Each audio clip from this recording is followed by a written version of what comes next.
Good evening. Good evening, everyone. I'm going to call this meeting in order. It's a regular meeting of the City Council of Fort Walton Beach on Tuesday, November 14th, 2023. If you have a cell phone, if you'd please turn it off or put it on vibrate, that would be much appreciated.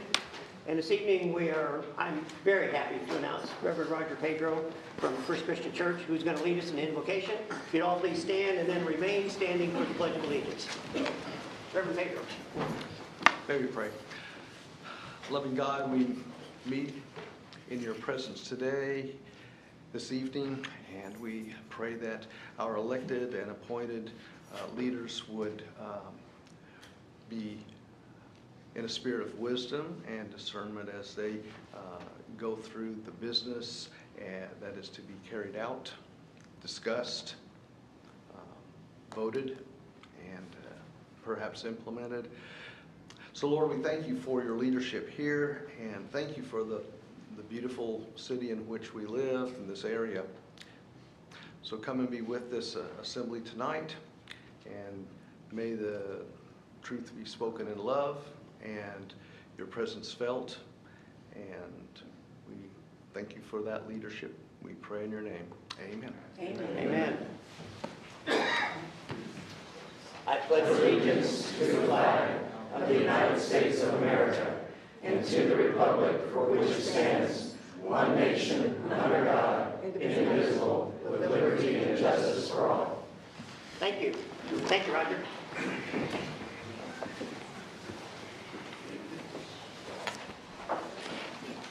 Mayor, I move for approval of the agenda as it's presented. Second. It's been moved by Councilman Allegretto and seconded by Councilwoman DeBerry to approve the agenda as presented. Any further comments? No, sir. Comments? Council, please vote.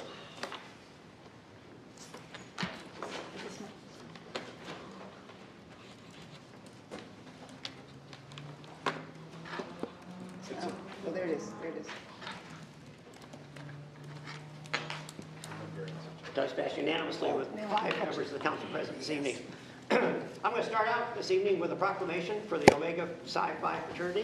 I see a number of gentlemen here that are from that fraternity. If you would come forward, I'm going to come down on the floor.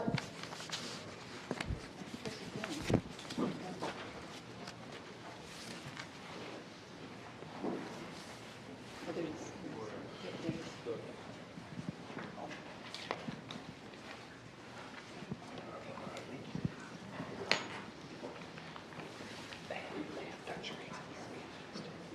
What a fine-looking group. Fine-looking group. I'm good. Can I get in the middle and I'll read? Yeah. I have a proclamation. Whereas the Omega Psi Phi Fraternity, Inc. was founded on November 17, 1911 at Howard University in Washington, D.C., continuously works for the achievement of brotherhood by uplifting the community. In doing so, the fraternity has addressed many important issues throughout its history. And whereas the fraternity will focus attention on its accomplishments during the month of November, and its theme will be Omega Men, providing uplift to local, national, and world communities. And whereas members of the Fort Walton Beach chapter, Psi Iota Iota, will honor men and women in the community for their outstanding achievements during the past year, and will recognize the winners of its 2023 scholarships and national essay contest at the Founders Day Appreciation Celebration on November 17th, 2023. And whereas the week-long program of academic and social activities will serve to inform the public of the fraternity, its history, its objectives, and community achievements. Now, therefore, I, Dick Rynearson, by virtue of the authority vested in me as mayor of the city of Fort Walton Beach, do hereby proclaim November 12th to 18th, 2023, as Omega Psi Phi Fraternity, Inc. Achievement Week in the city of Fort Walton Beach, and extend best wishes to all the participants in this most successful program. I further commend the members of Psi Iota Iota for their service to the community. In witness whereof, I have here to set forth my hand. But gentlemen, I am proud to do this proclamation, and I'm proud of the way you serve this community and all that you do for it. Thank you very much. And I will, who wants it? Who gets the proclamation? I want to shake all your hands, please. Thank you, sir. Thank you. I'll give you the mic if you'd like to say something. I think it's speaks for itself, the proclamation as was read. We want to take this opportunity to say, Mayor, thank you so very much for the time and effort and just granting us the privilege of standing before you at this time. As we continue throughout this week to just do what we can in supporting our community, we look forward to endeavoring in as many organizations and companies that we will partner with in the future. We thank you so very much. Thank you. Thank you very much. Thank you, gentlemen.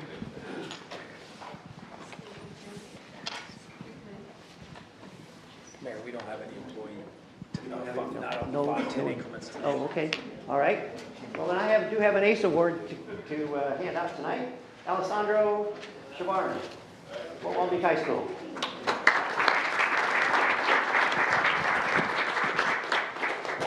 Greetings. I'm going to brag about you a little bit. Alessandro is a Fort Walton Beach High School ACE Award recipient for this month with a GPA of 4.6019. Alessandro's clubs include Junior ROTC, Florida Boys State, Academic Team, Big Fixture Club, and Excel Club. He has volunteered 200 hours to the American Legion Sunday Breakfast and is a back-of-the-house Chick-fil-A employee. Is that a good thing or not? Okay, good. Do you get to eat some samples? Okay, good. He's been awarded the Viking Scholars both in 2022 and in 2023. He's a National Hispanic Recognition Award winner and a National Merit Commended Scholar. He's also a Sunshine Scholars nominee. And Alessandro, would you tell us a little bit about your future plans, please? My futures for college so far, the dream school is MIT. I have applied to UF, MIT, and Georgia Tech so far, and I want to study physics going forward into the future. Wow. Well, this is for you. And I put a city pin on there, so when you're off at school, wherever you may choose to go to school, at least remember Fort Walton Beach. You can put that in your lapel and tell everybody where you're from, and I hope you're proud of it. So, thank you, sir.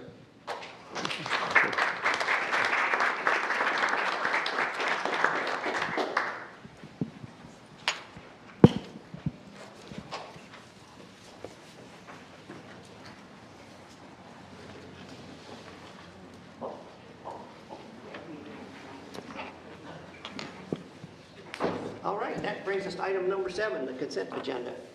Move to approve the consent agenda? Second? Mayor, I have a question about one of the items on there. Is it during this time? Well, you want to, okay, before we vote, do you want to pull an item from the consent agenda Well, to discuss? in a normal course, we make a motion, then a second, and then there's discussion. So is it different in this process? No, it's a motion and a second. Discussion. Go ahead. Yes, sir. I just had a question, Jeff. I think this would probably be you. MRD, I see the staff received the scope of services. Was it put out for bid, or is it they're on a preferred list, or how does that work? For the Coral Creek Trail? Right. Yeah, we've got a list of that are approved, and Daniel can speak a little. We have a list of for all different services, architecture, Sure. Civil work, but they're on a list that we move through. I guess my real question is, were there multiple bids on this? No, our general consultant service, we can't shop around. You can or can't? Cannot. We can't shop around with the people we have with task orders. I can't request, if I have a group of 5 on the general consultant list, I can't say, can I have everyone give me their 5 price-based task orders. It could be qualifications-based, but that's what we have selected from them already. There are coastal, core, DP kind of permitting deal, and since it was running next to the creek, submerged land stuff, that's kind of why we went in that direction, just for explanation purposes. They were the only ones qualified? I mean, I'm just, do they? I mean, no, there could be some others. Mm-hmm. You know, I'm hearing from some in the community that, you know, bidding out some of these might save us some money. And is there, so we've got a list of people that prefer, through some process, we select one. Correct. And you say, give us one. And I mean, I'm just thinking out loud here, if I'm the only one that's bidding and know that nobody else can bid against me, I could not worry about being very competitive. I mean, I'd like to see some competitiveness, and I don't know how to achieve that. Well, we developed that list. I mean, we send out an RFQ qualifications for all different services that we have in the city for task orders and things. And then they submit those in, and then we have projects going out through the year, but we have our list of vendors that have been approved through an evaluation committee and by city council on who to use throughout that process. And Mr. Walker, I think a good caveat to go by is like the contractors that we have are usually all price-based. Like everything was bid out price-based, that's what we have. Our professional services are usually qualifications-based.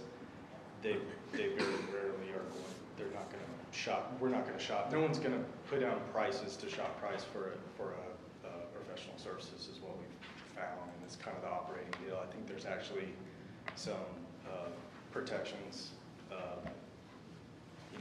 statute-wise for that as well. So it's really kind of like qualifications in what they do. Again, it just seems non-competitive when you're not putting it out to others. And Sure.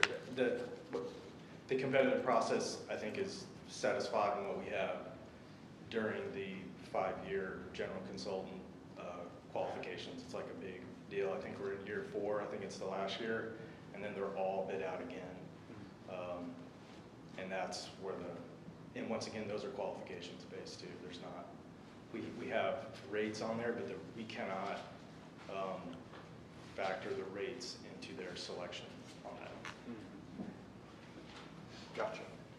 I will say in there's construction phase services included.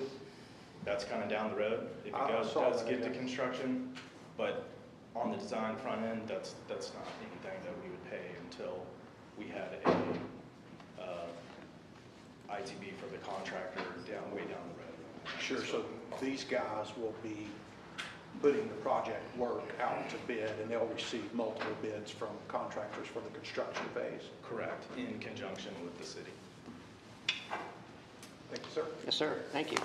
It's been moved by, yes, ma'am. I have 2 questions.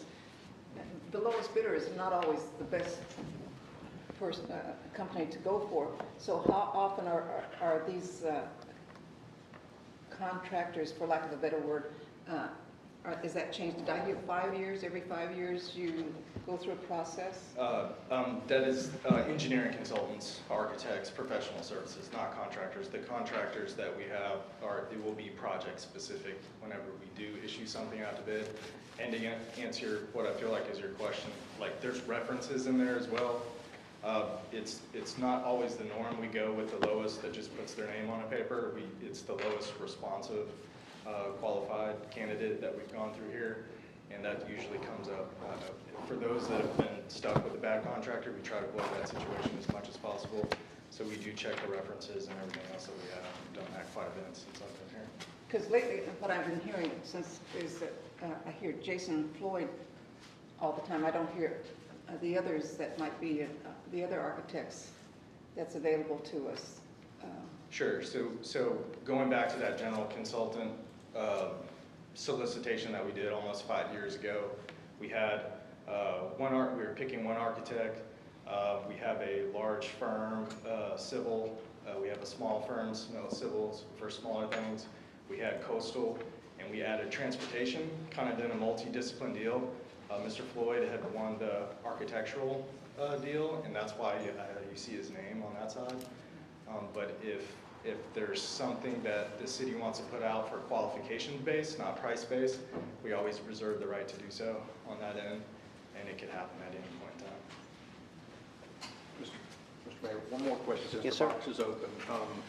Someone had commented on the fireworks and their concern about metals in the fireworks and other toxic things that might be landing in the water. Is there any environmental studies or reports or anything that would, put all of our minds at ease about what we're launching them off of a boat out there, they're being launched off out there, assuming some of that stuff's landing in our local waterways. Is that something that company provides us on the environmental?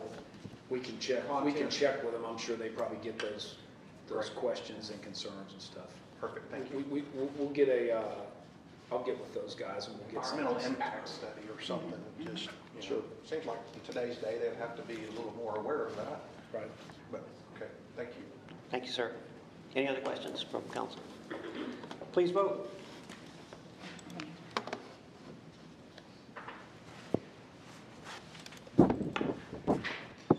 Does pass 5-0. Thank you, council. That'll bring us to item 8, which is public comments. This is the time for anyone in the public to speak on any item that is not on the agenda. And I'll ask you to identify yourself and then limit your conversation to 5 minutes or less. Want to come forward, sir? Anyway, I want to thank Mr. Mayor and all the councilmen and councilwomen, especially Councilwoman DeBerry, for replying to me last night and making me feel comfortable to come here. I appreciate that because I was a little nervous about it. My name is Charles Stone. I'm a retired military member, 22 years of service, and all I ever wanted to do was start my own business, and I decided that was going to be a fishing business a few years back when I got out. And I chose Fort Walton Beach to operate. And I chose a location across the street, Mr. Raymond's place. The shack also has a marina there. I'm sure you guys are aware of that. So I went through all the process of trying to stay legal. My entire career in the military, I was all about following rules and doing things right. And so I am not somebody that's trying to bend the rules or trying to find a way to do something that I'm not supposed to do. That's why I came to the city council, I guess, not the city council, but the building adjacent to this one to get my BTZ to do business. And when I did that, I was told, I walked in, they said, you're going to need a parking plan. I said, man, I'm almost fell on the floor. I was like, oh man, what does that mean? Sounds very legal. And so I was scared. I was waiting. The lady goes back to the back. I don't know who she went to talk to, but it was probably near Chris's office, somebody in there. And they came back and said, okay, you don't have to worry about a parking plan because you're within 400 feet of this municipal parking lot right here. And I said, great. So I went off. I started running my business. And since then, I've built a very successful business. Nothing but 5-star reviews. I carry families. I run about 150 families a year. You know, I don't encourage, you know, misbehavior on the water. I'm taking fishing. I'm a federally permitted charter boat, so I've got a lot of money invested in what I'm doing over there, quite a bit, all of my savings probably. So I'm sorry, I'm starting to ramble. I know you only have a small amount of time, but I had a rug pulled out from underneath me about 2 weeks ago. I was getting ready to go on vacation. Our season's over. And I was called by one of the guys at the dock and said, hey, we've lost our parking lot.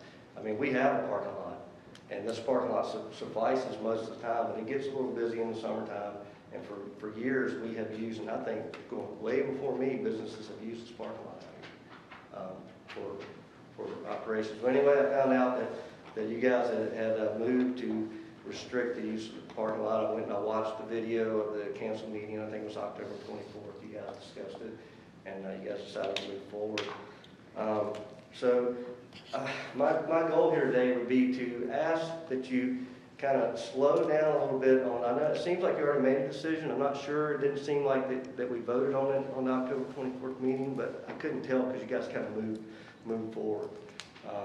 But it seems like that we've already started moving in that direction because letters came out. I didn't get one, by the way, but the marina got one, and they let me know. I'd ask that you kind of you slow down and you put a face to the businesses. I'm here, my wife's here. We depend on the income that comes off of that dock. I put my kids through University of Florida, Florida State, my other daughter, so that it's important to me. Sorry, I'm getting moved on again. I did do a little research, and I know the deed restrictions. I heard you guys talking about the deed restrictions, so I went and read that stuff. 1949, 1961, and 2020 probably ring a bell to you guys if you haven't read them already. And in the deed restriction, it says that the land has to be used for several things.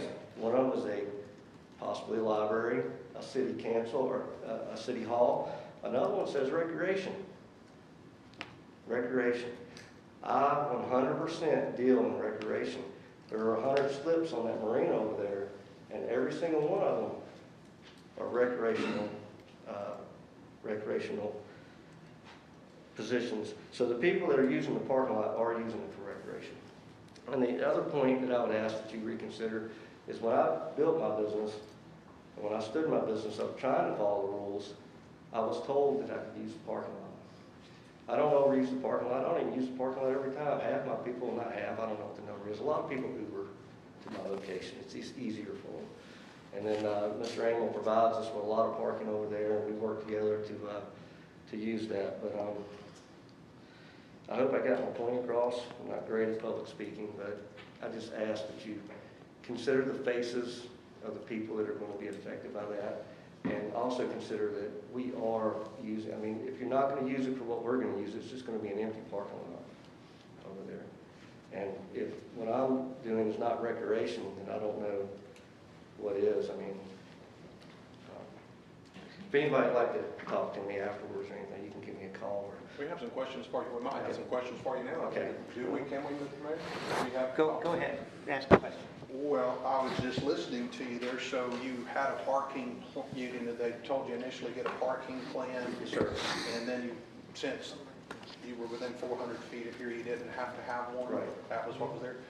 Kim, Kim, do we know about the 400 feet of here not having to have a parking plan? Is that still an ordinance or ordinance in place?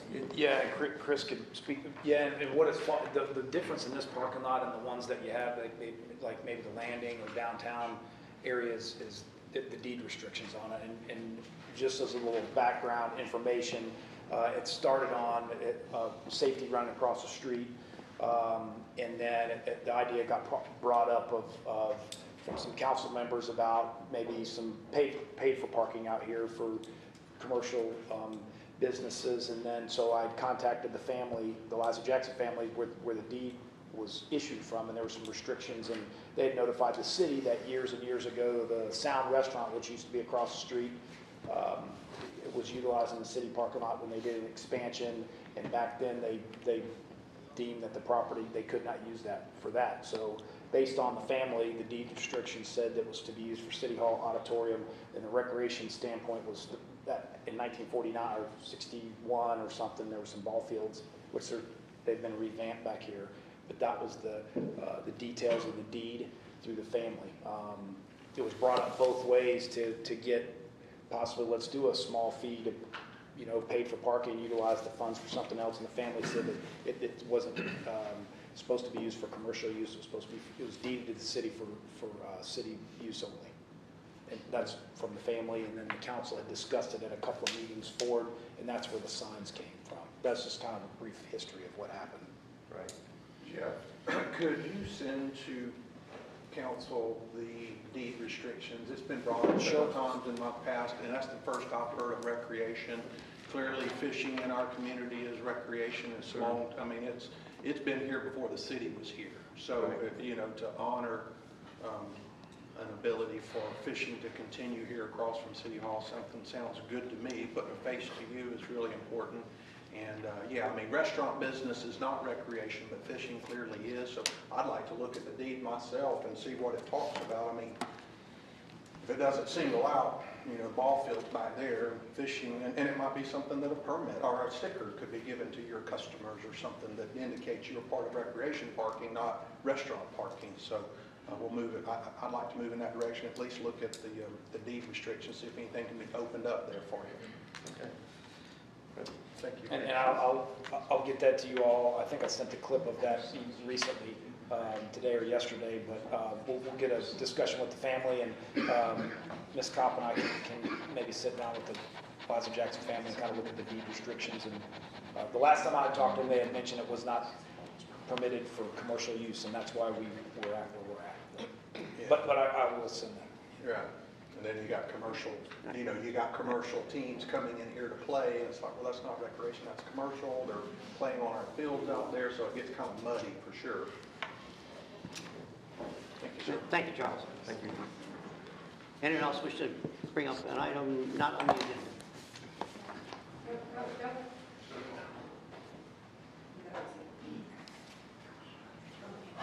Well, my name is Emil Fadiari. I know a lot of y'all, okay? Hi, Jeff. And John, I knew most of the other ones before. I've been here for 1999, so I opened a restaurant, and had a lot of good things to say about the council. I really do, all right? A little disappointed, of course, in this parking thing that we got, but, and by the way, somebody asked me about my jacket. If y'all like to know, I worked on every one of these Apollos. Wow. Every one of them. At the Cape. I put 3 years in the Army, 4 years in the Air Force, 17 years in the Navy. Okay, and that's where I got to fly in the Navy. Anyway, I'd like to introduce some of my team here who have a lot more to say than I do. They've done a lot of research, you know, and they asked me if I would come up and say hi. Hi, everybody. I mean, I'm going to say that anyway. I know how to say it in Italian, but y'all probably don't understand it, so it doesn't matter. Okay? I think Chris might, anyway. So anyway, this is my manager.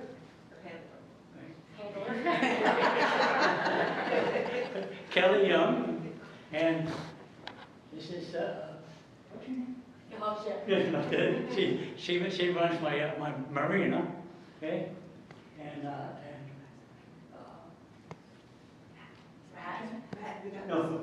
Anyway, I'd like to have, if you don't mind, have some of them speak to y'all. I know it says 5 minutes. I'm not going to take 5.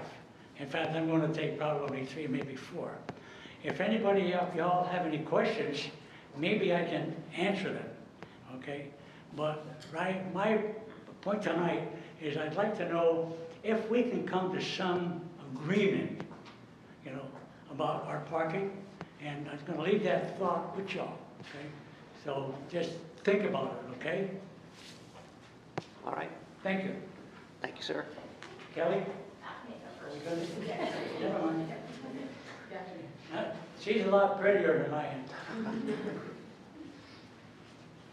I'm Mindy. I am the marina manager at Fort Walton Beach Yacht Basin across the street. Charles is one of the people who run out of the marina, as is Matt and Joey. I've been doing research. You know, I understand the issue. I've watched the whole city council meeting. I understand the issue with the safety thing. I'm concerned with that also. I do boat fishing at night. I'm a charter captain also, so I boat fish at night. So I understand, like I saw the July 31st incident that happened. That's the only one I think that's happened near our marina in I think 10 years that I did my research, if it's right. I want to point out what Charles did with the recreation. I did read that. I understand that the family, I think that's probably what brought the whole thing on, is the family's not wanting to be liable or have this used for anything like that. From what my understanding is, I could not find it, but from the restaurant, it was agreed upon whenever they did their expansion that they were in use of the city parking lot. As a matter of fact, we had a sign that said additional parking across the street, and the city came over and said, we don't want additional, it says public parking, and the city, we had public parking across the street. I understand, I walk across that street all the time. I live on 98 in Navarre and have to walk across it to, to get to the recreation center where I live. I understand, I get it. I saw the meeting with the Destin stuff, and Destin actually has red lights. It's not just flashing lights. I worked in Destin for 12 years, they put red lights in. I'm not saying we should do that because I also drive through here, so I don't want to slow traffic down either. But I think the major issue here is that the family doesn't want to have that. It used to, and I understand what a lot of it's used for is not necessarily that, but our restaurant, the Crab Shack and the marina, all of our people, we have 3 businesses that run businesses out there. That's all. That's Panhandle Fishing Charters, RMR Water Sports, and Charles's Escape, Blue Water Escape, sorry. Other than that, it's all citizens that pretty much live in Fort Walton or Okaloosa County, they have boats at the marina. We only have so many parking spaces over there. They come over here, they're using it. I know you said recreation was for the ball fields or whatever. I read through the whole thing. It doesn't define it. It doesn't define what recreation is. I don't know how much they can change whatever they put in writing originally. I don't know how that works. But recreation would definitely be a person, if I'm gonna take my boat out for the day, that's recreation. So I just want you guys just to basically what Charles said, put a face to it, know that it's not all people just being crazy and going and doing crazy things. You know, it's people that live here, work here, play here, and want to go out and do that. So, yeah, I think that. Ta-da! Sorry, that's it. Thank you, ma'am. Anyone else want to speak on that subject? Go ahead. Hey, how you guys doing? As Emo stated, I'm Kelly Young. I'm the general manager of the Shack across the street. First and foremost, thank you for hearing us out. We did some research today, and we found under your ordinances, 11.08 states that City Hall parking lot at 107 Miracle Strip Parkway was to be used solely for events at the Civic Center or council meetings during certain dates and times that are posted. Nobody else can park in your parking lot during those certain days and times. When we know there is an event, we've been told by policemen, we'll pull in the parking lot, you know, there's a play tonight, don't park here, we move on. 4th of July, we were told it's a checkpoint, you guys can't park here, move on. We do, 100% we comply. So that is what is in your city ordinance. Another city ordinance says nobody can park in a municipal parking lot for more than 72 hours at a time. Nobody parks in your parking lot, from our standpoint, for more than 72 hours at a time. For the restaurant, our employees, yes, our employees will park there for more than 8 hours. We can make other arrangements for our employees. For our guests, you're looking at max about 2 hours. And also for our guests, you're looking at max about 2 hours after about 5 p.m. at night. So what we're wondering too is if there's a way we can come to terms with maybe certain time limits on parking spots with the family. Time after a certain time is free to park, you know, for within a certain time limit. Something like that, if we can come to terms with the family. We understand it's out of your hands. I get it, 100%. And also the issue about safety.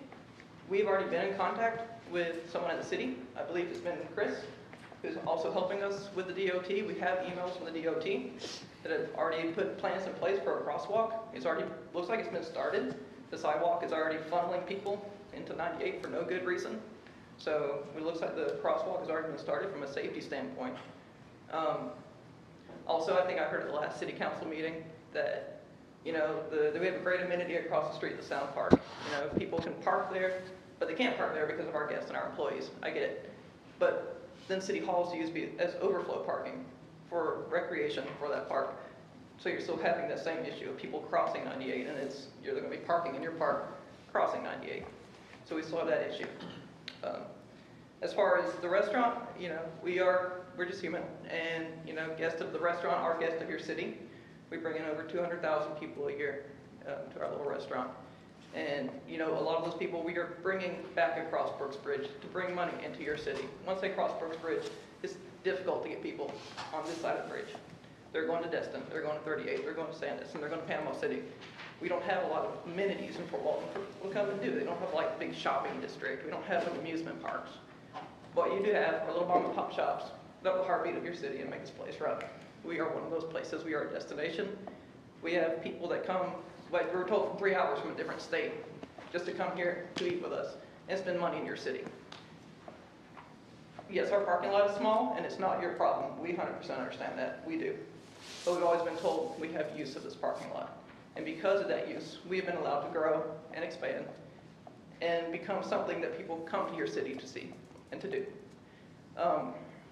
Without the use of it, I don't know what's going to happen. You know, we employ 50 to 75 people year-round with great paying jobs in your city.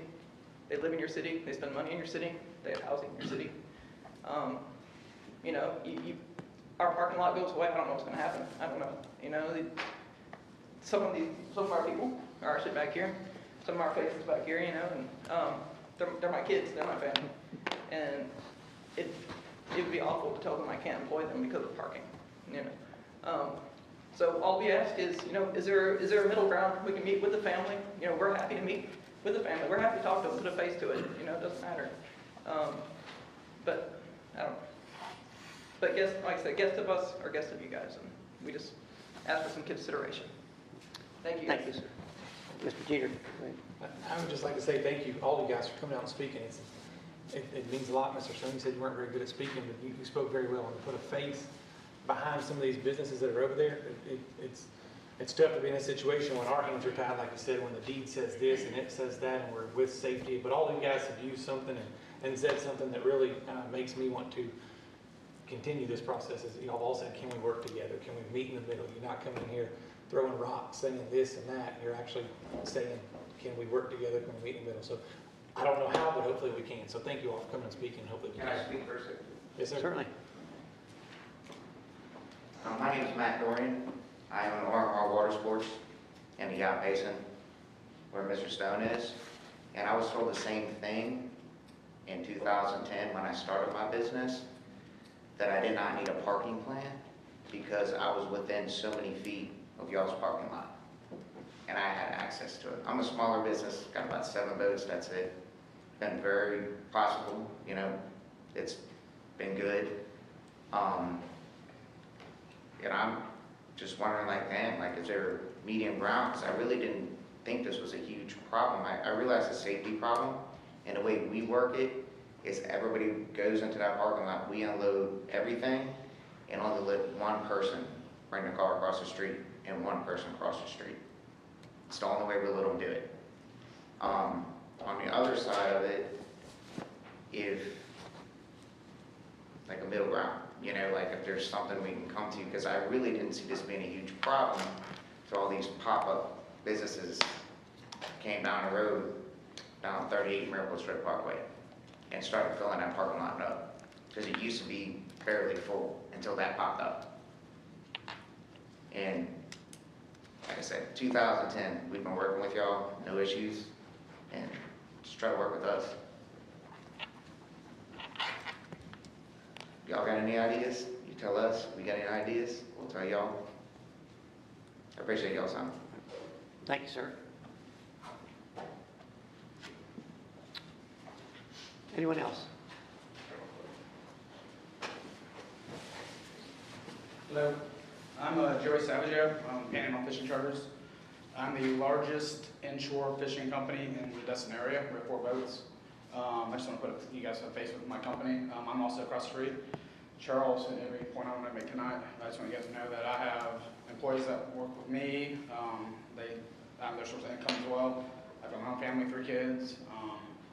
The parking issue, I was also told in 2013 when I started this that we can use the parking lot as well. Now it's obviously an issue, so we're talking.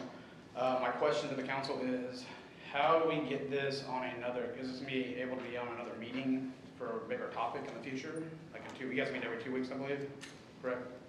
Is there any way that this will be on another topic coming up for us? You guys can talk to family about this situation? Sounds like we're another workshop first. Yeah, we're gonna have to let staff work the problem, and we'll let you collectively know what we come up with. Okay. So we understand the issue, and as Mr. Jeter said, we appreciate you coming. We appreciate putting faces with the problem we're confronted with, and we always will have to work with the Roberts family, the folks who own the land, who given it to the city for our use. So we have to make all the parties, happy. So as happy as we can. Can't say that we can solve all the problems, but we will continue to work it, and we'll keep you informed. Appreciate your time. Thank you. Thank you. Thank you. Anyone else on a different topic? I think we've all right. Mayor. Yep. Oh, yes, ma'am.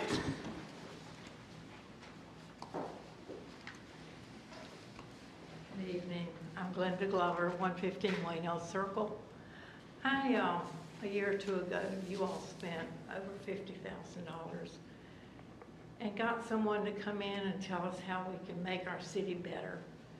And one of the things that came out of it was be sure and use all your waterways, parks and whatever. I was wondering what happened to the Shore Drive Park sign. Would like to know. Mr. Peters? Shore Drive Park sign. Chris Gibson and I used to just kind of survey the city, and there was a sign on Bay Drive, right at Shore Drive Park. And that sign has been removed for a couple of years, and I was wondering what happened to it. Yeah, I know we put one, if I remember back, this is probably 16, 18 years ago, I think there were some issues, people pulling trucks and stuff back up to the water at that Shore Park entrance. We had some signs placed up at the front, said no parking beyond this point, and it did say Shore water access. No, this was a sign that was freestanding right on Bay Drive, so you could see it when you went down, and then people could know that there was access to the water. Okay. Now, probably 20 feet into this 50 feet is, you know, don't park here, whatever. But this was a sign that was freestanding on Bay Drive, Shore Drive Park. And I was wondering what happened to it and would like to see it go back up. You don't happen to know, would you know anybody that would maybe possibly have a picture of it or something that we could, I mean, I don't have we could definitely put a sign back up. I can't recall what it would look like, but we'll look into it. Just a regular sign like that. But, like a street sign you're talking about, maybe just, Yeah, but it was a freestanding on Bay Drive. Now, what's really kind of weird to me is you all have let a private owner use our park for a driveway. And I don't really understand because it's a park for the public, and you have put a bench down there, but you know, but anyway, I would like for you to look into it. I'd like to see a sign go back up so that the public knows here's another place that we can go and sit and watch the sunrise, or we can climb down the rocks and put in our kayak. Okey doke? Thank you, Ms. Clark. Yes, ma'am. Be careful climbing down those rocks, Ms. Glover. Mr. Be careful climbing down those rocks. Yeah.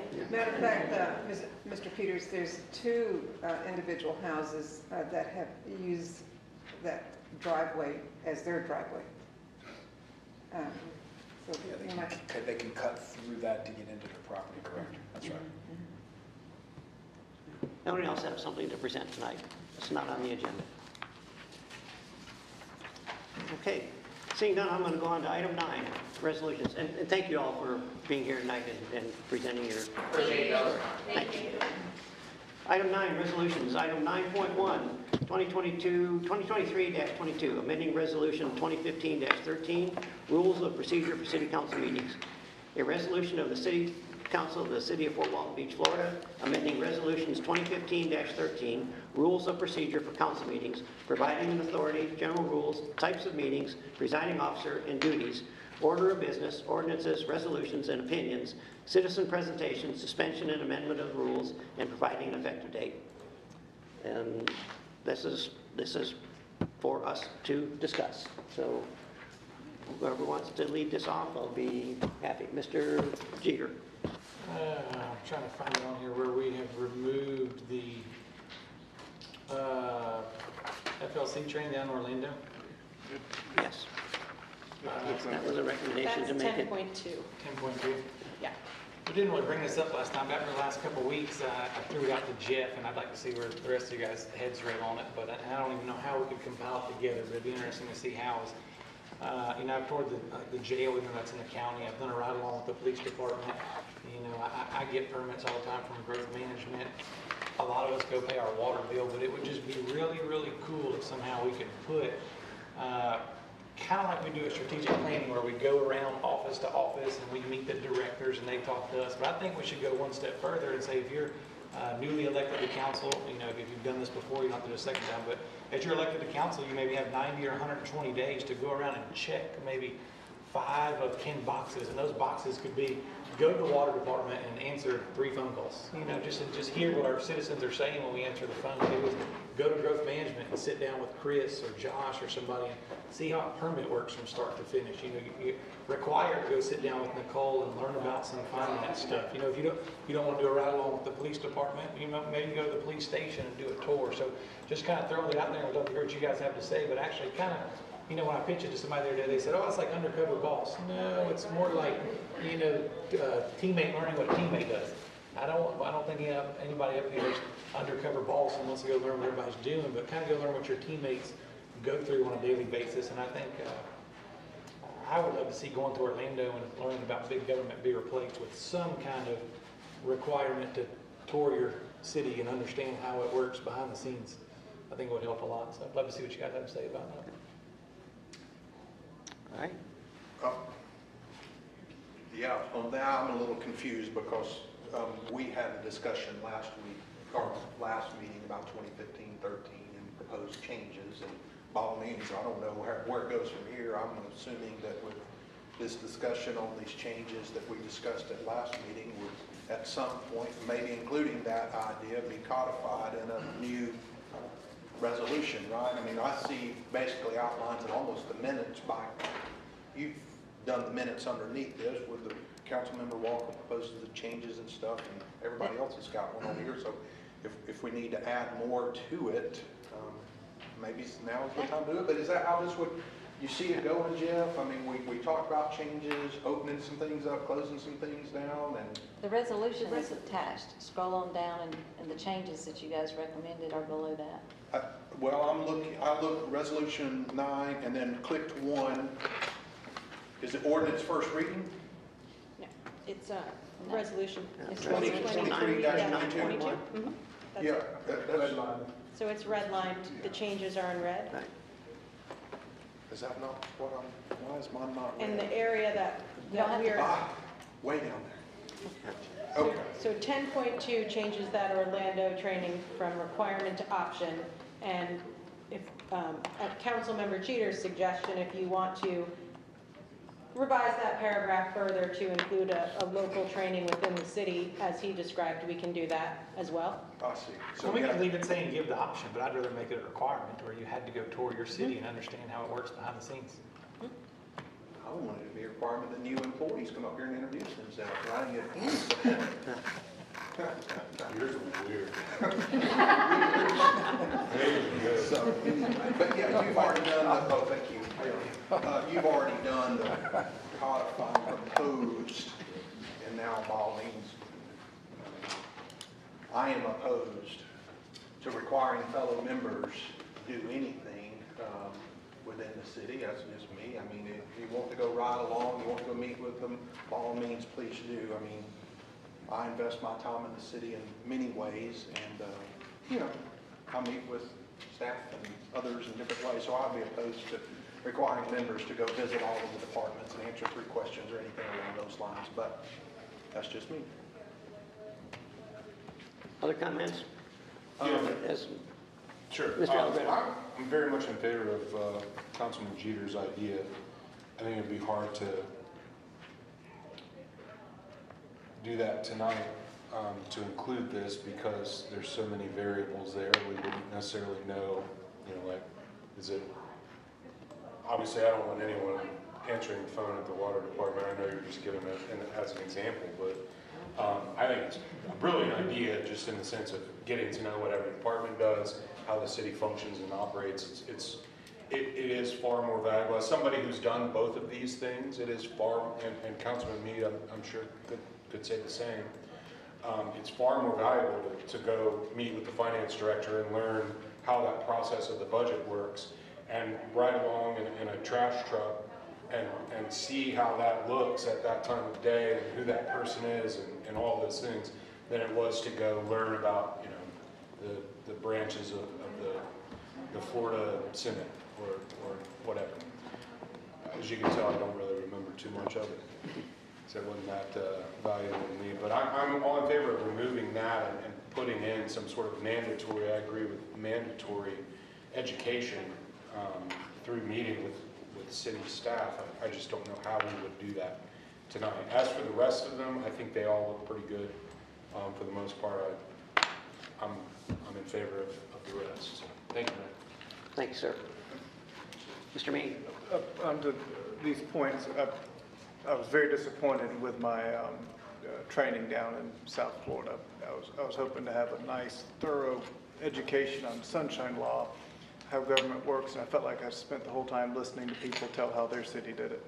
And so it was disappointing to me individually.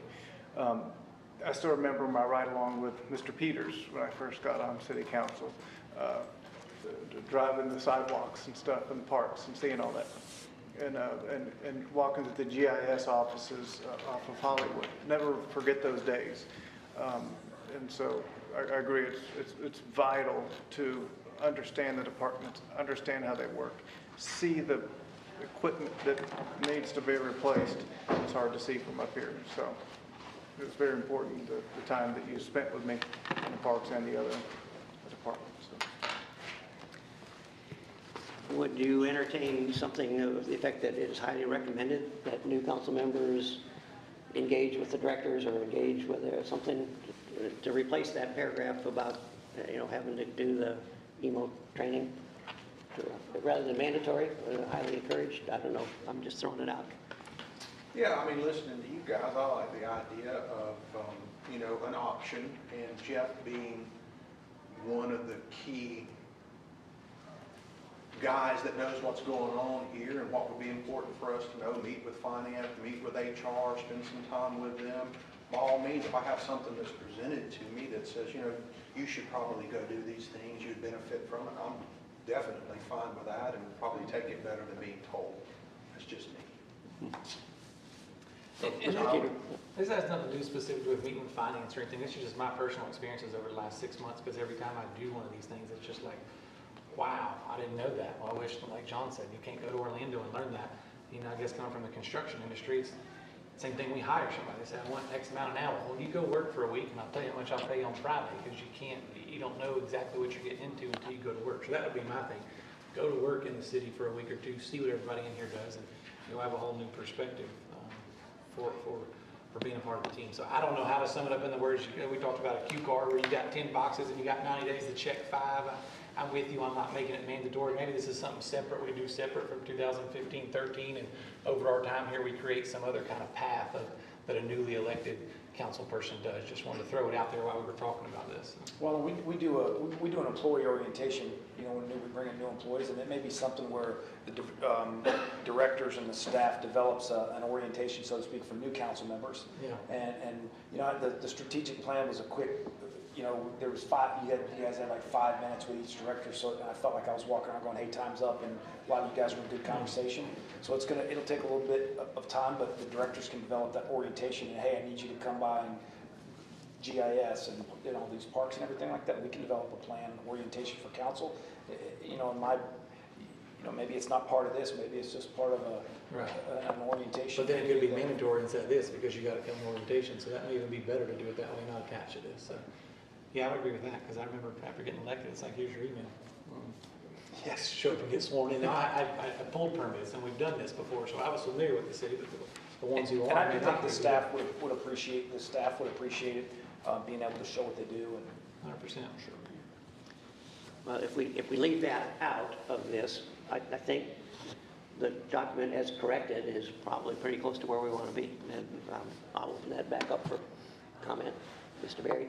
I can't remember which resolution it was, but taking on what you said, I've been talking to the many different departments and finding out what they do and what their needs are and how and making, how about suggestions of this?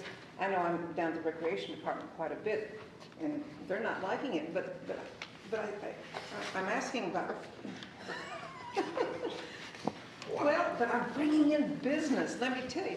And I'm not telling them what to do, but I'm making suggestions. I said, well, tell me how you do this and how you do that. And there's something here that said that we cannot direct anyone to do something or another. I can't remember where it is. That's absolutely correct. Yeah, but I'm not telling them what to do, but I'm asking them, how do you do this? How do you do that? How come you do, and we've had some emails about this.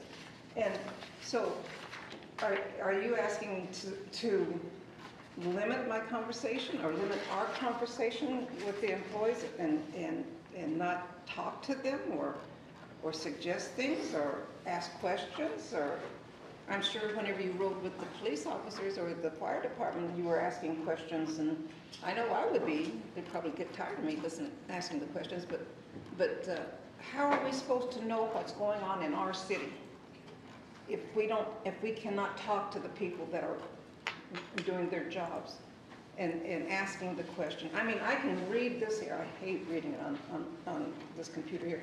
I can read all this mumbo jumbo here, but unless you really get to know the people that you're working with and what their needs are, how they're doing it, you know, we have a broad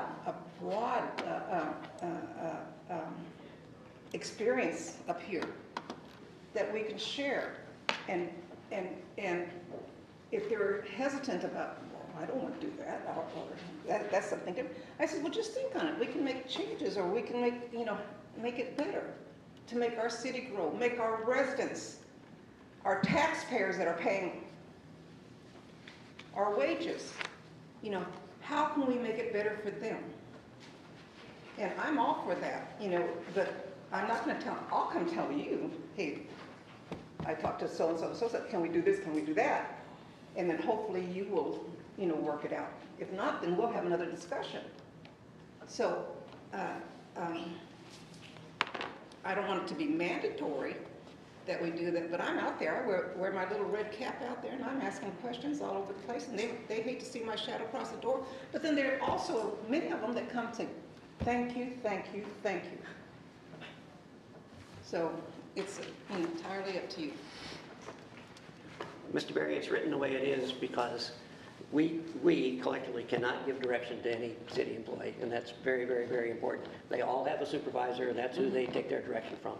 So that, in my mind, that absolutely has to stay in here. Well, I understand that, but I don't want to be restricted from talking to them. Doesn't say you can't talk to them, but you cannot give them direction. I'm for that. Other comments? Just one, the 8.11, which was the presentation by representatives of groups or factions. That was one of the first big meetings. I came and spoke right there to this group, and we had a former city attorney sitting there, and when I came up under this guideline, I said I'm here and I'll be speaking under it. The rule 8.11, and I'll take my 20 minutes. And at the 5-minute and 1 second mark, the city attorney stopped me and said, you've got to identify the people you're speaking on behalf of. And we had an exchange there for a little bit, and I prevailed. I did choose to have the people I was representing to raise their hand to acknowledge, but I don't think it's good business or practice of the council to question one of our members if they're lying and having people represent. At that time, COVID was going on. There were many that I was speaking with in the community that said, hey, I would like for you to speak on this and that. And so, you know, it's hard anymore to say that when I come up there, or any citizen comes up there and wants to speak for 20 minutes and they say they're on behalf of others in the community, we should give them the 20 minutes. And this doesn't restrict it, but it doesn't require it. So Kim, I know writing those minutes up, you said it was written properly. So I did not make any changes to it the way you presented it, but I just want any clarifying language there if we can that I learned back then too, there were people in the community who were actually concerned to come up here and speak for various reasons. While I didn't agree with them, I said, come on, let's be brave and go up there together. They wouldn't, and so to let me come up here and speak, let anybody come up here and speak, someone who they're speaking on behalf of is afraid to come up here and speak, I say we let citizens speak for up to 20 minutes, no problem. If they are here as a representative of a group or a faction, I think it's 4 more individuals wish to be heard, and which 4 more individuals wish to be heard. It doesn't say in the group, so any clarifying language we can add to that, Kim. We are not going to require the 3 other individuals be identified by name or address. We want to encourage more to come speak on behalf of others. Well, Mr. Walker, I have an issue with that in that those other unidentified people may not be representatives, may not live in the city. They may come from who knows where. And not that their words aren't important, but we're here to listen to the citizens of the city, and we're here to be responsive to the citizens of the city. The reason it was put in there originally to identify your name and address is so we knew where the people were coming from. That's the genesis of that. Mayor, may I speak on this? Yes, sir. Thank you. I think that the key phrasing in this entire situation here is at the discretion of the presiding officer. So somebody walks in here and has a very compelling story and wants to tell us, all about it. The presiding officer, the mayor in this case, or the mayor pro tem filling in, or who, I don't remember who, Travis or Bryce or somebody, sat up there and ran a meeting when both of us were out of town one time. It's the presiding officer of the meeting has the ability to say, well, this is something that we need to hear more about. You have certainly much more than 5 minutes. However, most people are very able, Mr. Stone was a great example earlier, to make a very compelling case in far less than 5 minutes, and we still had the opportunity to talk and ask him questions, and I think that was plenty of time for him.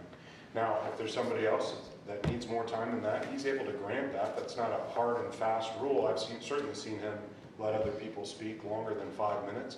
In fact, I think in the 6 years I've been up here, you're the only person who's ever tried to take advantage of I've got 3 other people that want to speak here. I was the presiding officer at that meeting. Hayward sat right over there and told you that. I let you talk for as long as you wanted to, and I was going to let you keep talking for as long as you wanted to.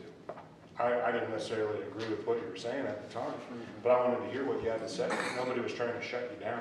So I don't think it needs to necessarily be codified in specific language that this person has to raise their hand and say whatever. It's simply like if you have something that's compelling, good, entertaining, fun, bad, whatever the case, let the person speak. Otherwise, there's plenty of other outlets to get that message out in 2023 and beyond. So that's just my personal take.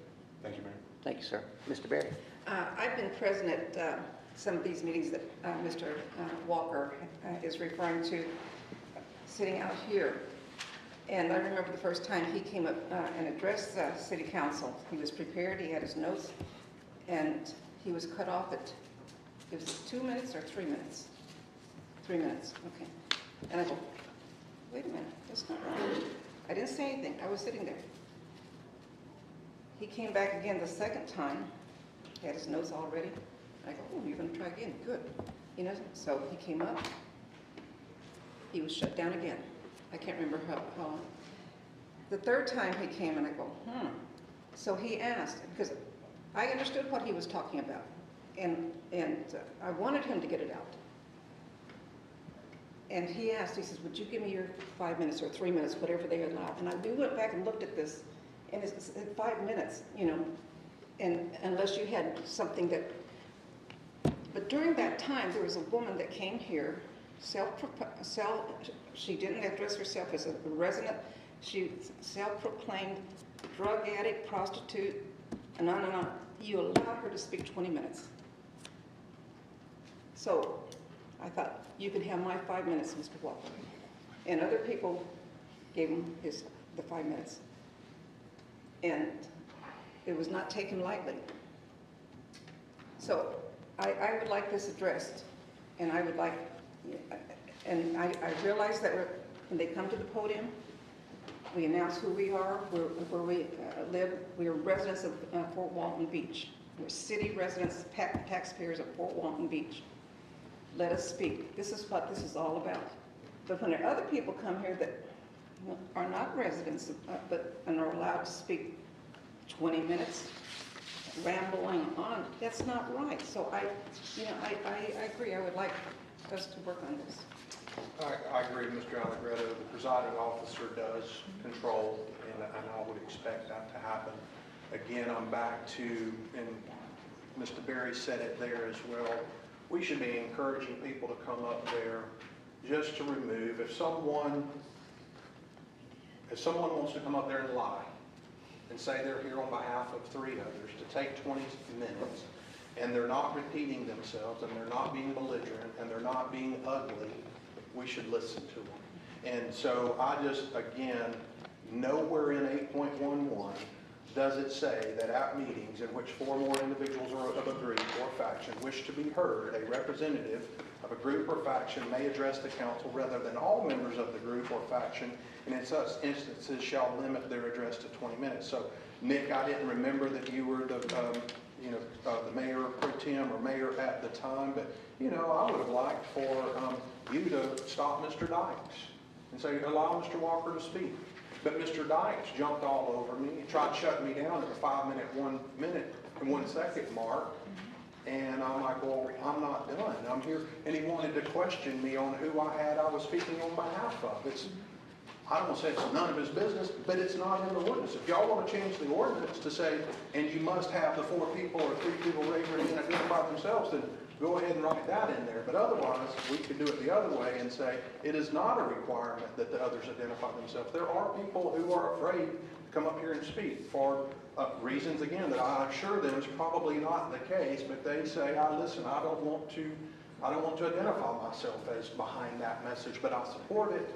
So I just, I think people should be encouraged to speak, and nobody should be shutting them down. And I told Mr. Dykes that day, you're accusing me of lying. I made him admit that first. I told you I came up here and I've got people in the audience behind me I'm speaking on behalf of. And he says, well, you have to identify them. I said, it's not in there. And I said, okay. I gave in and I had them raise their hands. Yeah. And so I shouldn't have had to do that, and I don't want anybody else to have to come up there and do that. I don't think Kim would, but I don't want anyone else up here on this council challenging a citizen who comes up here to speak if they're speaking on behalf. If they've got 20 minutes, by all means, let's let them speak.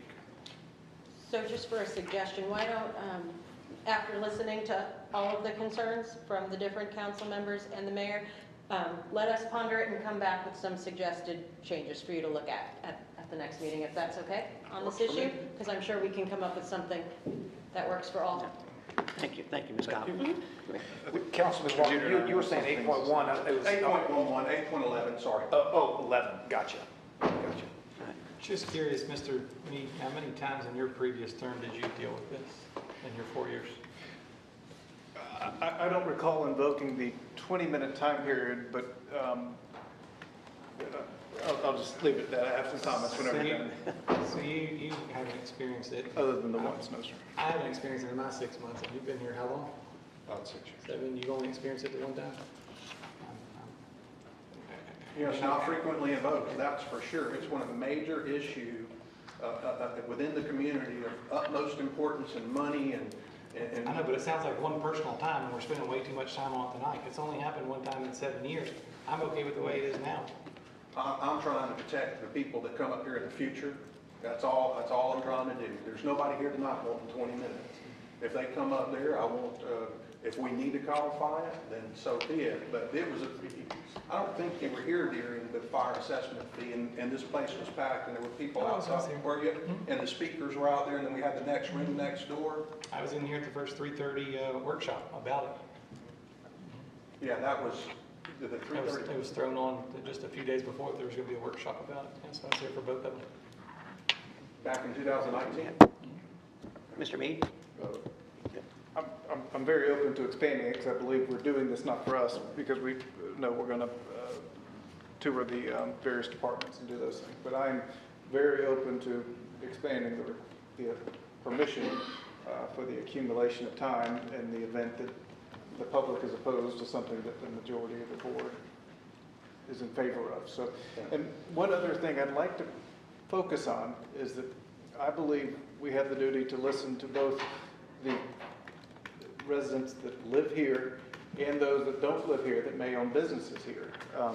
Mr. Stone, I think you had a great presentation, and regardless of where you live, your business here affects the city, and so you deserve every bit of time that we can provide to you. So I think we don't need to limit time just to those who live here, but to those who have city business. So from one person's perspective, I want to make sure we don't discriminate against those who live here as opposed to taxpayers who are affected by the city.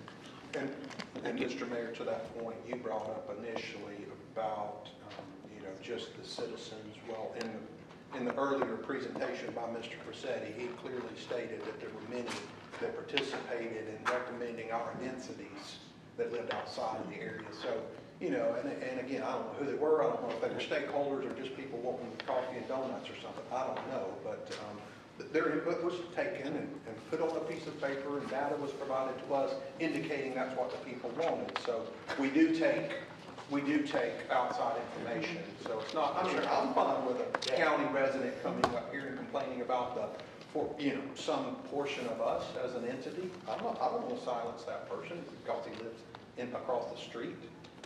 So I'm fine with them coming up here as well, but I do want to encourage speech. Thank you, sir. Any other comments from council? Yeah, just one clarification on 6.2. There was some discussion last time. I think the council kind of went back and forth on the number of items to be added, and we didn't really have any clarification on that to get it anything in complete form to discuss. I thought meat had said a minimum of one. Was that how you worded it last time? Or at least one? I think everyone should be entitled to at least one. If someone abuses it, then the next meeting we can change it. It's a resolution, but I would think that we don't want anyone to be silenced. But at least one would say if you have 5 in the next agenda, it's crazy. The manager can work with that person and say, which one do you want on there? And the other 3 or 4 will get to. So you're still getting to put it on there. You just get at least one. I would say at least one. At least one, yeah. Why are we saying at least one? It was said that maybe the group could have no more than 3 or something of that nature, and I just wanted to make sure that everyone. Each council member could get one. At least one, yes. Okay. I think at least one prevents every council member from putting 10 on there. We have 70. So he would then say, that's what I'm saying. That's what I'm saying. So then you would have, you get at least one. So you're not guaranteed 2, you're guaranteed at least one. Is that how you're? That was my thought, but Well, you're the attorney, so I'm going by your thoughts. I would say at least one. I count on So your it's not to cap advice. it, but At everyone least has the one right would to be get an agenda. So that's why it gets 1. You might get 5, but you get at least 1, you're guaranteed. I like that. I'm just worried about you might get 5. Then we address it That's on then. him. I mean, I like Because he's only guaranteed at least 1. One for me. But now we're back into this. As I've been thinking about these agenda items, Jeff's always been receptive to, me sending him things. I know that we will all send it. We've all been open to time constraints, just get me that by the end of October, November. Does that work? Well, hey, the budget's kind of big this time. Can we do it till then? So, I think that will continue. Something I thought would be a neat idea would be if, I know that sometimes, agenda items end up on the agenda without public presentation. I can think of a couple off the top of my head. I really like, I plan to, whether you guys do it or not, I plan to present my agenda item publicly in here to Jeff. Not to say that maybe at some point I might not send an email, but I just really like the idea of us having a discussion out public and about an agenda item. And if you got, if Jeff says, well, I can't do it, I'd like to hear why. Or he says, maybe we could have a meeting out at the property. I'd like for the public to hear that. We've had that discussion, and I do plan on putting that, which agenda item it is. I want it on the agenda, and I'll bring it up in here when it's time that I want it placed on the agenda. And Jeff will give me a yes or a no, or when he can have it on there. So I like the public to see our conversations and hear agreements and disagreements about those topics. So I'll present mine publicly to you. 1, 2, 3, 4, 5, and if you say I can't do them all, we can have that discussion. Ms. Kopp, are you satisfied you've got enough that we can go forward? Okay. All right, we're not gonna vote on that. It'll come back to us at the next meeting, and we'll hopefully have something we can vote on and approve. Very good. Okay, item 10, ordinances on first reading. Item 10.1, 2130, ordinance amending the firefighters retirement fund. Chief. Honorable Mayor and Council, Jeremy Morgan, Fire Chief of the City of Fort Walton Beach. So the Fort Walton Beach Municipal Firefighters Pension Board has submitted ordinance 2130 for your consideration to amend section 2.06.03C, which currently defines that the board positions are for 2-year terms. The only thing it's changing is it's proposing those terms are extended from 2 years to 4 years. No financial impact to the city. It just falls in line with the elected and appointed positions throughout the city and our neighbors. Thanks. If you have any questions, I was remiss. Ms. Cobb, you're supposed to read the ordinance. It's okay. I'm sorry. I was going to ask you if I could before the public hearing. This is ordinance 2130, an ordinance of the City Council of the City of Fort Walton Beach, Florida, amending the City of Fort Walton Beach Municipal Firefighters Pension Trust Fund, amending Section 2.06.03C, Board of Trustees, repealing all ordinances in conflict herewith, and providing an effective date. Thank you, Ms. Cobb. And Chief, we've gotten your Do you have any questions? comments. Yes, sir. Anyone from council have questions for the chief? Anyone from the public wish to speak on this? Council, may we get a motion? Mayor, I move ordinance 2130, amending the firefighters retirement fund. Second. It's been moved by Councilman Allegretto, seconded by Councilman Reed to approve ordinance 2130, amending the firefighters retirement fund. Further comment, sir? No, sir. Comment? Council, please vote.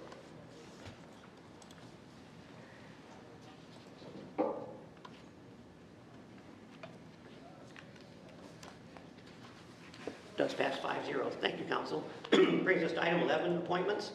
Item 11.1, annually to expire December 31st, 2025.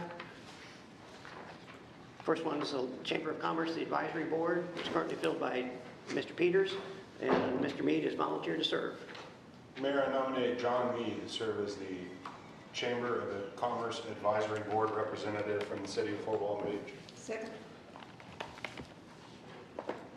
It's been moved by Councilman Allegretto, seconded by Councilwoman DeBerry to allow Mr. Mead to replace Mr. Peters as on the Chamber of Commerce Advisory Board. Great fashion. Thank you, sir. Other comments? Council, please vote.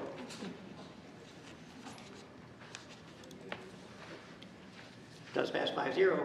Thank you, Mr. Mead. Yes, sir. Next one, Northwest Florida Fair Board, currently filled by Ms. DeBerry, and Ms. DeBerry has volunteered to continue to serve. Do we need a motion to do that if she's going to continue? I'm asking. You can, it'll just clarify the record if you want to. Sure. Move to nominate Ms. Gloria DeBerry. Second. Been moved by Councilman Jeter, second by Councilman Mead to retain Gloria DeBerry on the Northwest Florida Fair Board. Thank you for not letting John take all of it. Yeah. Council, please vote.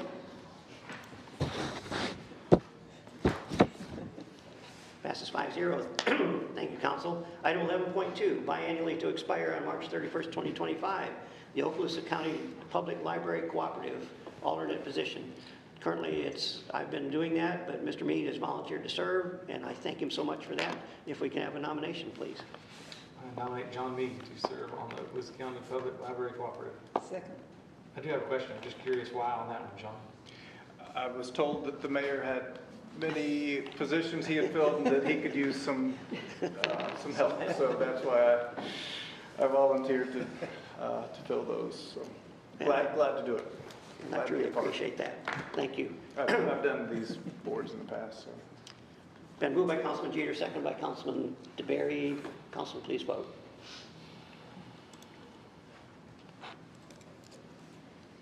Passes 5-0. Thank you, and thank you, John. Yes, sir. Item 11.2, Walton Okaloosa Santa Rosa Regional Utility Authority. I've also been serving on that one, but Mr. Mead has volunteered to replace me, and for which I'm eternally grateful if we can get him nominated and voted in. Mayor, nominate John Mead to serve on the Walton Okaloosa Santa Rosa Regional Utility Authority Board. Second. Been moved by Councilman Allegretto, seconded by Councilman Jeter to approve Mr. Mead to serve on the Okaloosa Walton Santa Rosa Regional Utility Authority. Council, please vote.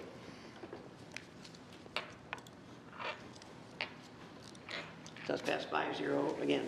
Thank you, Mr. Mead. Yes, sir. Item 11.3, four-year term to expire December 31st, 2027. Okaloosa Gas Board, currently filled by Mr. Mead, and he's volunteered to renew his position with the board. Question. Yes. Are you already on that board? Yeah, I've been on it for. Okay. Would it benefit us to have someone else up there from the city with you to have two representatives, or no, not at all? No. You got it under control? Yeah. I like it. I nominate John Mead to serve on the Okaloosa Gas Board. Second. Been moved by Councilman Jeter, seconded by Councilwoman DeBerry to continue John Mead on the Okaloosa Gas Board. Council, please vote.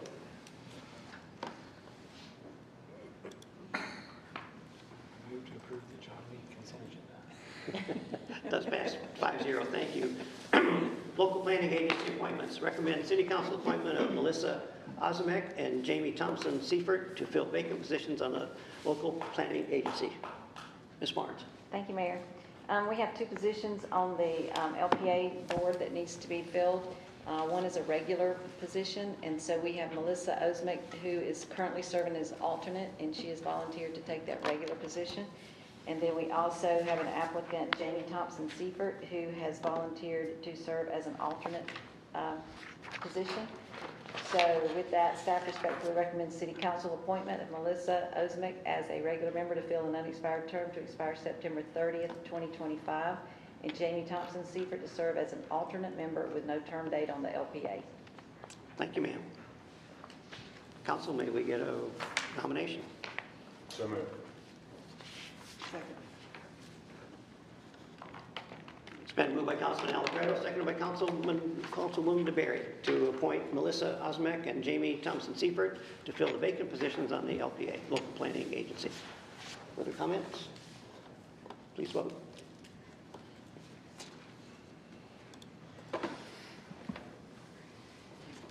Passes 5-0. Thank you, Council, and thank you to both ladies for volunteering to do this for us, for the city.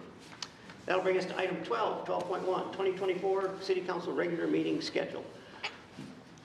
Thanks, Mr. Mayor. Peters.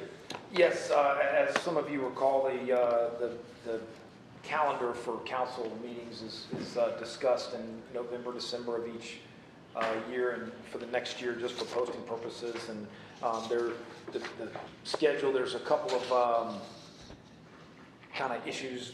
You know, you have Thanksgiving, Christmas that fall normally on the second meeting. So typically on those we have one meeting those months.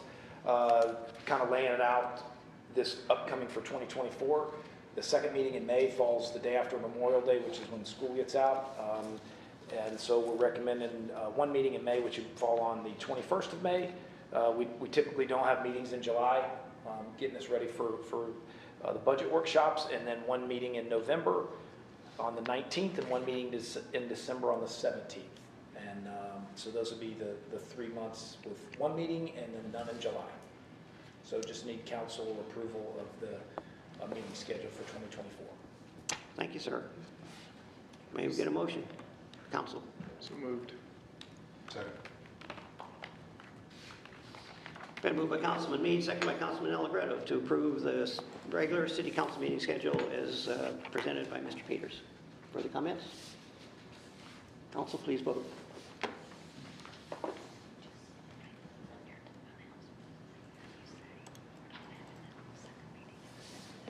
Does pass 5-0. Again, thank you, Council. That'll bring us up to city manager reports. Mr. Peters. Thank you, Mayor. Yes, have just a few things. We've got, remember there's only one meeting in November. This is the one meeting, and coming up for Thanksgiving. We've got, next time we will have, be in this circular room will be Tuesday, December the 12th. We've got a 3:30 p.m. strategic planning on vagrancy. And followed that at 4:30 is the CEPTED update for the CRA meeting, followed by 6 o'clock meeting for the one meeting that we have in December. So those are just a reminder. From the last meeting that we announced this, we have had some positions that we have filled: service worker 1 at golf, the meter reader, equipment mechanic, 2 firefighters, 2 police officers, and a facility maintenance technician. So we filled some good spots here in the last 20 to 30 days.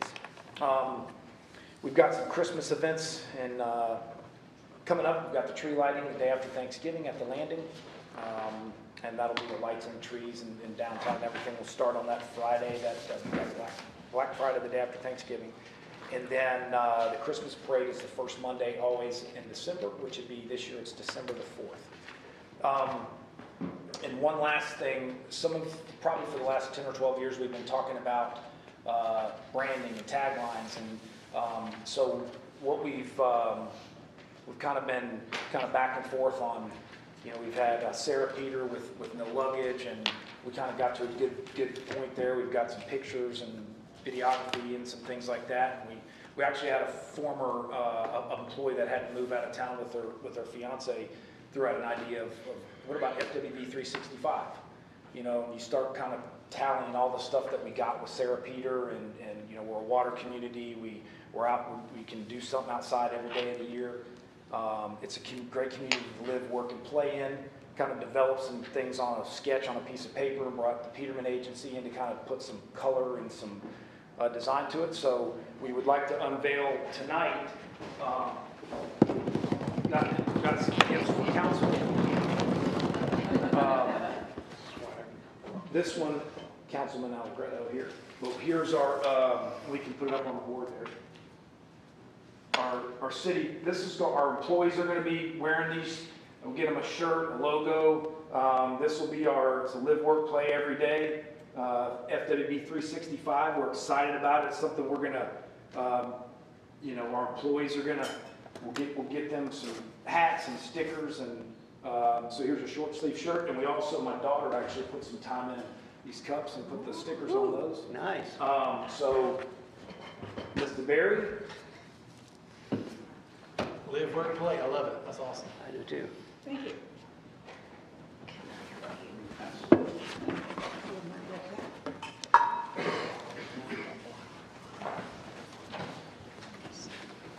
Thank you, sir. Nice. Thank you. Very nice. Thank you. If I didn't give you guys the right size, just sure. Yep. Oh, thank you. Everybody get a couple shirts. Thank you very much. We're excited about it. We plan to get all of our employees to get a shirt, and we're going to put some stickers on the vehicles and the doors, and it's absolutely. I was waiting for city attorney reports. I was like, I've got your shirt in the office. But we're excited about it. It's something that we've been talking. This is something we're going to build on with our employees. Something positive, something we can build off of, and you know, we've got a couple of different colors, but that's the design. And we're our throws for the Christmas parade. We've got some stress balls. We've got some cups that have that on it. So we're going to blow this thing out, and you know, hopefully you all are on board and like it, and we're excited about it. And that's all that I have. Thank you, sir. That's fantastic. Wonderful. Ms. Cobb, City Attorney reports. I do not have anything other than wishing you all a happy Thanksgiving. All right. Thank you, ma'am. Mr. Walker. Yes, happy Thanksgiving to us all coming up. Safe travels if you go out. I was just glad to see so many people here tonight from the community. Healthy friction amongst us. It makes us all better when they come up and speak to us with their problems and concerns. And just really excited to see so many citizens come up here and express their thoughts and concerns. It'll make us all better. Thank you, sir. Mr. Allegretto. No, sir. Mr. Berry. Okay, I got several things I have to say. I was so proud to be invited by the library up in the Niceville Library to watch 12 people graduate and obtain a high school diploma online. It took them 18 months. And the library, all the libraries had worked with them to establish this 18-month online course for these 12 people to graduate. And they had caps and gowns, and I think the oldest one was in their 40s. Two of them had a small business they had started, and it filled my heart because I didn't realize that a GED, I thought the GED, if they got a GED, that would be equivalent, you know, that they could get jobs and do whatever. But I found out that that was not the case, that if they had to prove that they are high school graduates, and these people, they walked down the aisle, and I was so proud. And our library, I'm so proud of our library working together. And I'm at all the meetings, and I hear, you know, I hear, since I've been with them, I've been hearing more and more and more, you know, and getting them to work, and I'm proud of that. Our library here is fantastic here. That we have a new librarian, been with us 3 years now, and she is just amazing, amazing, amazing. And matter of fact, the librarian, Mary Esther, I was sending people there for the AARP Safe Driver class. You get 20% something off your car insurance. It's a 9 to 4 class, but this gal makes it fun. And he says, you're the one that's been sending all these people. So they have to have another class in January. They just had one in October. Now we're going to have one in Fort Walton, in Destin. So this is, I'm really enjoying. They got a grant too. They applied for a grant. They says, well, we're not supposed to be making money, I says, but if you want something, you can write it. You know how I like grants. So they applied for this grant and they received the grant. And I'm so proud. And see, you don't have to go. You're the alternate. So I just wanted to share that with you. Okay. And the 12 people that graduated are so proud. I have a question. The Recreation Department, who promotes the tournaments? Does the city promote the tournaments, or is there a private business that promotes the tournaments?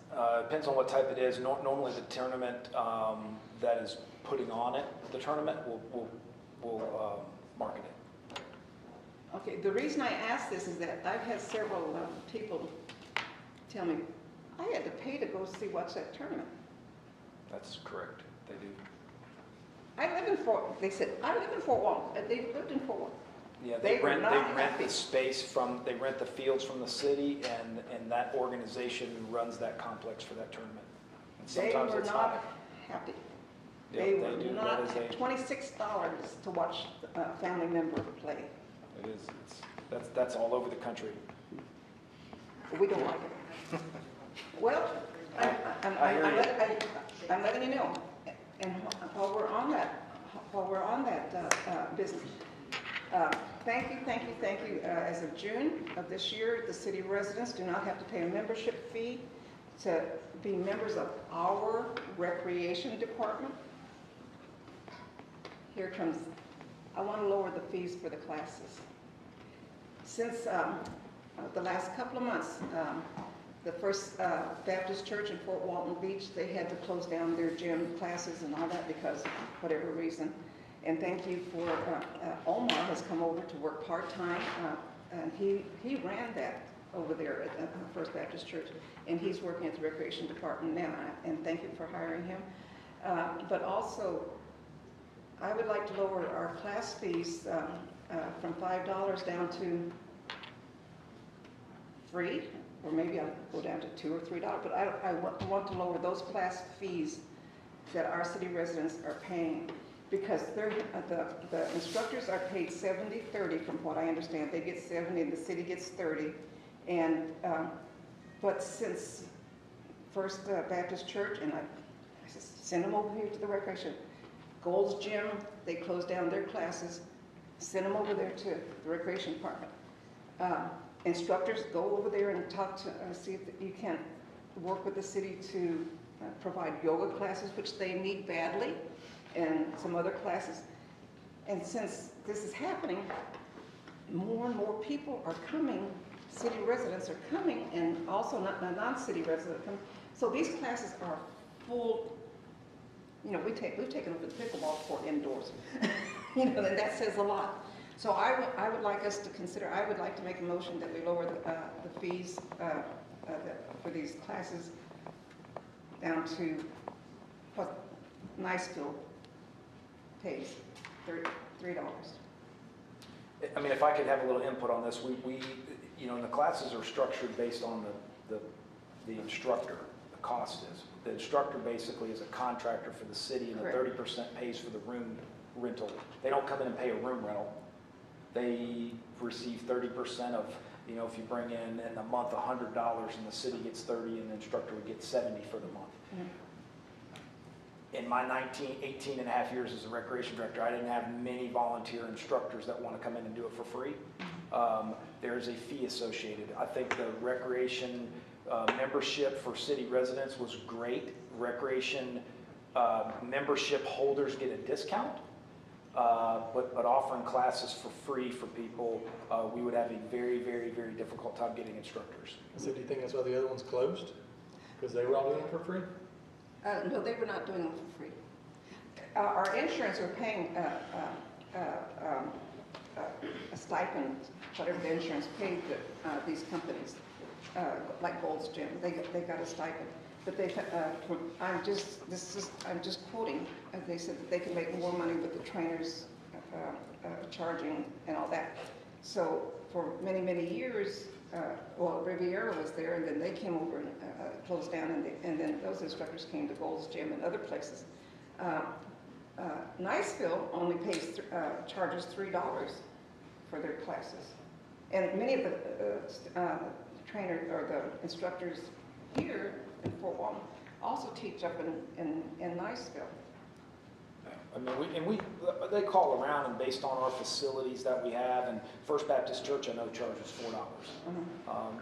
In our, if you remember, I believe that's what you pay. It was $4 for being a resident. I think it's a very fair fee. Well, I remember First Baptist also. Right, and theirs are the same as ours. No, they were lower. Yeah, they're recently, they're at 4 right now. Who's that? First Baptist. Oh, 4, okay. Yeah. Well, Niceville's still 3. Their senior center is 3. So I would like. We do offer some classes are for free. That there's no, like we do the YouTube yoga classes and stuff that we log on, and they come in there and watch it on the screen. Those are free. Yeah, online. Yeah. Well, I can do that at home. You know. Well, yeah. Yeah. So.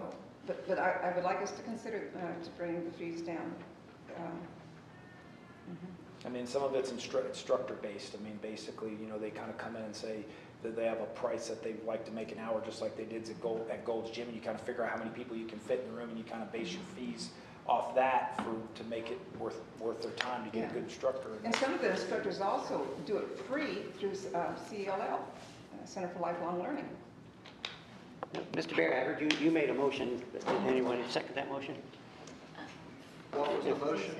She made a motion to lower the city residents' class fees to $3. I believe it dies for lack of a second. Thank you, Mr. Okay, Barry. I'm not done. I'll keep working on it. Thank you. Thank you. Mr. Jeter. I love the logo. This is really cool. This definitely sums up our community. You can live, work, and play here. And I know we talked about when the bridge comes over and connects to downtown, you're going to be able to play here even more. We're going to have access to a beach. I love the logo. I love the workshop we had earlier. I know we don't always want to have another workshop, but it sounds like we're going to have another one coming up with parking. I think a lot of progress was made tonight. Really enjoyed it, and I do want to just go back to what I said earlier about reaching out and trying to do these things in the community. I only say it because the jail really stood out to me this week, and it just was really cool to see so many people working. There's 170. Some of you guys may have been there or not. If you haven't, I'm going to give you a brief summary. There's 170 employees in this jail. There's a full-time kitchen. There's a full-time hospital. There's 4 on-staff nurses. I met with the chief of the jail. We toured it. I was in there for 2 or 3 hours. He had to let an employee go. He had to interview another employee to get hired. And it was really cool to tell them all thank you. And it was surprising to me, that's where some of this came from tonight, how many of them said, no one comes in here and no one tells us thank you. And I'm like, well, I'm telling you thank you because you're in here doing kind of like the micro dirty jobs thing. And they're like, you know what, we're the thankless first responders. Because we're dealing with, and there's people getting dropped off, coming in, getting checked in, but they said, unlike police and fire and military, they don't always get 10% off at the places they go, and no one tells them thank you, but they're in there dealing with 850 people in a 550 capacity facility. We do have a new jail coming up, and it'll hold a lot more people, but it was just really eye-opening to see. So I enjoyed it, but the more I get out there and the more I see and the more I learn, it makes me be grateful to live in such just an awesome community. I know I saw you this morning at ribbon cutting. I was going to bring that up to the school. That's why I'm still wearing the Elliott Point t-shirt, but seeing the new 4th and 5th grade wing and seeing so many people just excited about all the great things happening in our community, it gets me excited. So I could go on forever. I'll stop there. I love the logo. I love our community. Thank you, sir. Mr. Meade. A long time ago, at least 10 years ago, I met with Tom Tona. He was educating me on city council, what to do, what not to do. And one thing he brought me was a number of these master plans we'd done in the past. And I always remember them sitting literally on the filing cabinets in City Hall. So I know it's probably spurred by some recent development, but it's exciting to see Mr. Forsetti bringing the core district to life. And I hope that we can, I know we've got a number of larger picture items that we're trying to stay focused on, and I'm excited to see that that plan is still being implemented, and that I look forward to seeing it move forward, whatever form or fashion it takes. So thanks for keeping the big picture, medium-range goals and the short-term goals in mind. So I'm very excited, and thanks for everything. Thank you, sir. I want to let everybody know I sit on the Okaloosa County Transit Co-op. I'm the city rep on that. And in today's meeting, the idea was brought up of a potential or a study to set up a ferry service between Destin and Fort Walton Beach. It's a plan that needs to be fleshed out. I would like to put it on the agenda for our 1st of December meeting.